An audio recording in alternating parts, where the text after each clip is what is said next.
S'il vous plaît, une petite minute d'attention s'il vous plaît. Est-ce que vous pouvez vous rapprocher un petit peu? On va faire un petit point. On va vous laisser un plan du site. Sur le site, il y a une petite tournée, une grande tournée. Donc vous aurez un plan avec une fiche descriptive des animaux que vous emmenez. Là, nous sommes aux eaux du Bouy pour faire la prise en charge des 160 animaux qui malheureusement font partie de la liquidation judiciaire. Donc on est là pour pouvoir mettre un terme à cet établissement.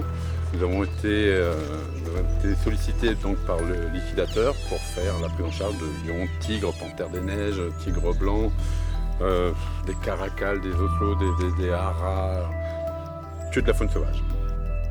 Alors nous avons sur place 4 vétérinaires équipés de fusils hypodermiques, surtout pour les espèces dites dangereuses, que ce soit les grands félins ou les animaux qui sont dans des enclos et qui sont difficilement accessibles ou qui pourraient se retourner. Donc on n'est pas là non plus pour qu'un animalier se fasse agresser. Après, nous avons des soigneurs de l'animalier, nous avons des poids lourds, nous avons des sabots de transport. Tout est équipé justement pour que l'animal puisse être récupéré dans les meilleures conditions, transporté dans les meilleures conditions et bien sûr qu'il parte dans des établissements dignes de nous. Ah, non, c'est bon, on n'est pas trop serré. Quelqu'un m'ouvre la grille? La problématique ici, c'est vraiment le nombre d'espèces. Il y a énormément d'espèces différentes. Ce ne sont pas, pour la plupart, bien sûr, des espèces domestiques, mais des espèces sauvages. Donc la problématique, c'est d'abord de trouver des lieux d'accueil pour chacune des espèces. Et ensuite, c'est justement de les capturer et de les transporter.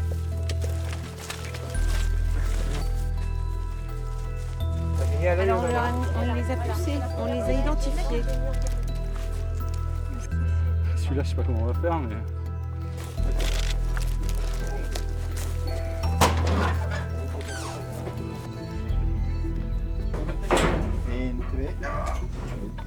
Alors là, on vient d'anesthésier le seul lion du parc, c'est un vieux lion.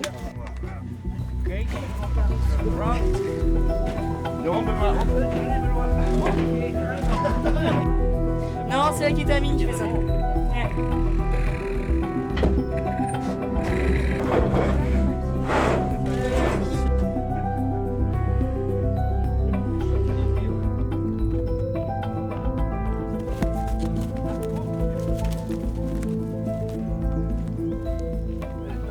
Alors, on peut dire qu'on a bien avancé aujourd'hui. On a fait la plus grosse partie, surtout des animaux qui étaient dangereux, dits dangereux, donc bien sûr les fauves, les petits félidés, les primates.